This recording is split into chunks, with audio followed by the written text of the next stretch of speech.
అకాల వర్షాలు రైతులను నట్టేట ముంచుతున్నాయి. దానికి తోడు ధాన్యం కొనుగోళ్లలో జాప్యం రైతుల పాలిట శాపంగా మారింది. ఉమ్మడి కరీంనగర్ జిల్లా వ్యాప్తంగా కురిసిన వర్షం, ఈదురుగాలులు రైతులను కోలుకోలేని దెబ్బతీశాయి. మార్కెట్ యార్డులకు తీసుకొచ్చిన ధాన్యం కొనుగోలు కావడం ఆలస్యం కావడంతో పాటుగా అకాల వర్షం రైతుల నడ్డి విరిచింది. కరీంనగర్లో రైతుల అవస్థలపై మరింత సమాచారం మా ప్రతినిధి రమణ అందిస్తారు. అకాల వర్షం రైతులను నట్టేట ముంచింది.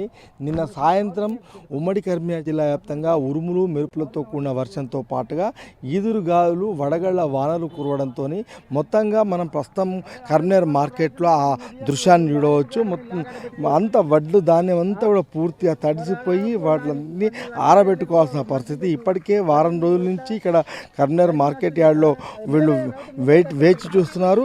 ఇంకా వారం 10 రోజుల సమయం ఇదంతా మార్కెటింగ్ అయ్యి వీళ్ళు ఇంటికి వెళ్ళే పరిస్థితి ఉంది. అమ్మ చెప్పండి, ఎక్కడి నుంచి వచ్చిండ్రు, అసలు నిన్న రాత్రి వర్షానికి ఏం జరిగిందమ్మా? నిన్న రాత్రి మేము సంచులు నింపి పెట్టుకున్నాం. ఇక వర్షం వచ్చింది. ఇక వచ్చేటాలకు కింద పరదలు వేసినా కానీ మీదికి వెళ్ళి కప్పినా కానీ ఆగుతలేవు, కొట్టుకపోయినాయి, తడిసినాయి. ఇగో ఇవి ఎండబోసినాం, పరద కప్పితే కూడా ఆగలేదు. చెప్పండి, ఎంత నష్టం జరుగుతుంది, అసలు ఎప్పుడు తీసుకొచ్చారు మీరు? మేము 12 రోజులు అవుతుంది. 10 రోజులు అవుతుంది. 10 రోజులు అంటే ఎందుకు కొనుగోలు చేయాలి ఇంతకాలం? ఇక కొద్దిగా పచ్చి ఉందని నేర్పు అన్నారు. జాగలేక నేర్పితే ఎక్కడ డస్ట్ అక్కడిని ఎక్కడిదక్కడ ఉన్నదాన్ని 4 రైతులు వస్తున్నసరికి జాగలేదు. జాగలేక 2 రోజులు వెయిట్ చేసి మళ్ళీ 3వ రోజు నేర్పితే 3 రోజులకు 4 రోజులకు ఎండినాయి. ఎండినాక నిన్న బ్యాగులు ఎత్తితే మళ్ళీ వర్షం వచ్చింది. మళ్ళీ 2 రోజుల 1 రోజా మళ్ళీ అడిగినాక కటింగ్లా అది మాకు ఏదో అర్థమవుతుంది. ఇంకెంత సమయం పట్టే అవకాశం ఉందన్నా?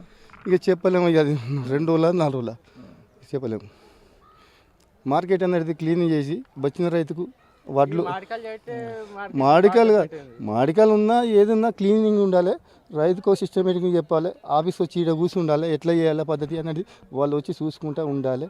చూసి ఇక్కడ క్లీన్ ఉన్నది, ఒక 4 ట్రిప్పులు పడతాయి, ఒక రోజులో ఎండిపోతాయి. ఆడ క్లీనింగ్ లేదు, ఆడ 2 ట్రిప్పులు పడతాయి. ఒక రైతు పోసుకుంటాడ నేర్పరాక 2 రోజులు వెయిటింగ్.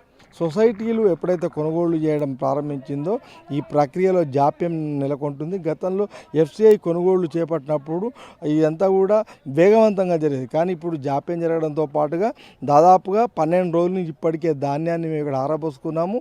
ఇప్పటివరకు మార్కెటింగ్ కాలేదు, ఆ ధాన్యం అమ్ముడుపోలేదు. మరొక వైపు ఎప్పుడు అకాల వర్షం వస్తుందో తెలియని పరిస్థితితో నేను రాత్రి కురిసిన వర్షానికి పూర్తిగా ధాన్యం అంతా కూడా తడిచిపోయింది. ఇప్పుడు లబోదీపం అంటున్న పరిస్థితి మనకు కరీంనగర్ మార్కెట్ యార్డ్లో ప్రతి రైతు ముఖంలో కూడా కనిపిస్తుంది. కెమెరా పర్సన్ సతీష్తో రమణ, సాక్షి టీవీ, కరీంనగర్.